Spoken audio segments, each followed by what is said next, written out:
Attention FCC and anyone else who is watching this. This video is sponsored. I was paid to review this comic. Just want to get that out of the gate right now. Crystal Comics, the people who made SAKRA, the issue I'm reviewing today, they paid me. Full disclosure.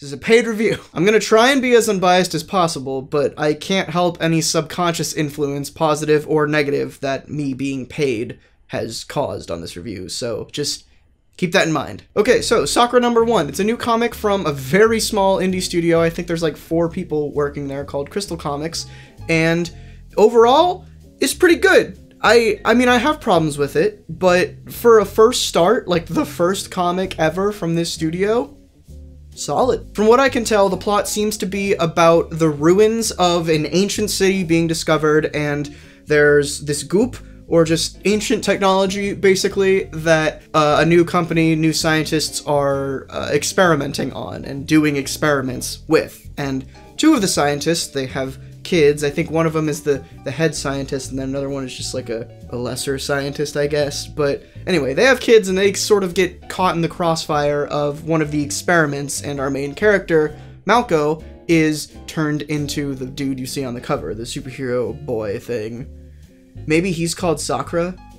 They don't really make that clear in the book. I don't know why it's called SAKRA yet, but maybe that character is called SAKRA. It's nothing new. We've seen stuff like this countless times before, but nothing is original. This is plenty to go off of to make some interesting stories, at least. One little comment I do have about the plot and sort of the writing here is that they spend a lot of time focusing on the origins of the main character and I guess what will be the side character, Yunto. And I think that was a bit of a mistake because once Malco eventually does transform into, you know, superhero man, we see that for like 3 pages and then the comic just sort of abruptly ends in a Bendis type ending where you're like, okay, cool, we're getting started. It's like we get to the rising action and we don't even hit the climax. It ends like right before the climax, you know what I mean? It just feels a bit abrupt. I just wish there was a more satisfying, okay, that's this issue, see you in the next one, instead of just like, okay, this issue's not over, buy the next one to figure out what happens. And I'm not saying they need to tell a complete story in this one issue. That is the medium of comics. They're usually told, a story is usually told among issue by issue, but that's a whole other complicated thing of how to write a compelling single issue that ties into a larger narrative. That's a whole other video. That's a really tough thing to do. And I understand why it's hard, because you only have so much page, and so much page hard to fill with word. That makes sense. I will say though, speaking of the amount of pages they have, they fill them very well. The pacing here, despite the abrupt ending, is pretty good. It kept me reading and it flowed very nicely. There wasn't any point where I was like, this is boring. Oh, next page, God. Ugh. There wasn't like any walls of text or just a lot of nothing going on at any point.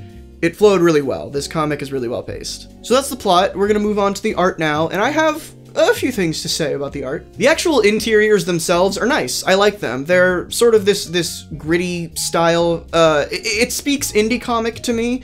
I don't know if that makes any sense. I feel like it's just maybe the coloring of it is a certain way, and just the edginess of it is, I don't know, it just speaks indie to me, but I like it. It fits the tone of the book. I will say there were a couple times where the facial expressions on the characters didn't really match up with what they were saying. Like in this specific example of Yunto talking about something being about his sickness, but he's smiling.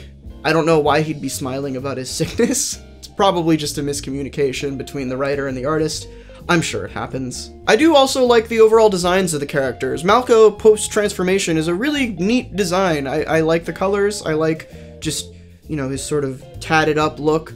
Also, there was this robot man. I don't know if he was actually a robot man. I think he's like a security guard or something for the corporation, but he's cool too. I like him. Also, side note, Malco post-transformation kind of looks like Drax. I don't know if that was intentional, but there you go. The part that I don't like so much about the art is the lettering. I got a lot to say about the lettering, and I know a lot of you are probably going to see this as nitpicky, but lettering is important in a comic. That's how you read it. Weirdly, it got better as the issue went on, but definitely early in the book, there was a lot of just dead space in the bubbles where just words were kind of floating, and it didn't really look like it was planned out too well.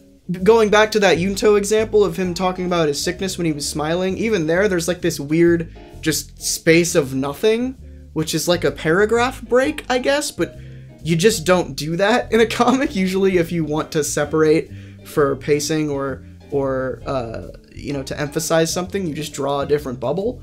But I don't know, that was just weird. But towards the end, it buttoned up, it got better. The even more nitpicky thing is the font. I just don't like the font. I'm a font guy. Yeah, I'm that guy. And this font, I just feel like, is too comic booky for this book, if that makes any sense. It's just too floaty and rounded for, especially against the art, the interior art, where it's very sharp and edgy. The font is very floaty and, you know, sort of bubbly and comic booky, which there's just sort of a tonal clash there. And I know they were just going for like a comic booky letter face, but go for like a more hardened one. Don't go for like a super gritty, like Bleeding Cowboys thing or anything, but just like, you know, the font that Marvel uses most of the time in their books. That's fine, use that. Anytime they had to do big letters, like in an onomatopoeia with a boom or people laughing a bunch in the background, that was fine, that looked great. I like those letters, keep that. That's fine. One last thing about the writing, which sort of relates to the lettering, is there are a lot of grammatical errors and some spelling errors in this book. And I understand why. Crystal Comics, as far as I know, is a Peruvian-based studio, so English is not their first language, as far as I know. I could sort of tell through the emails that I received from the team and reading this book.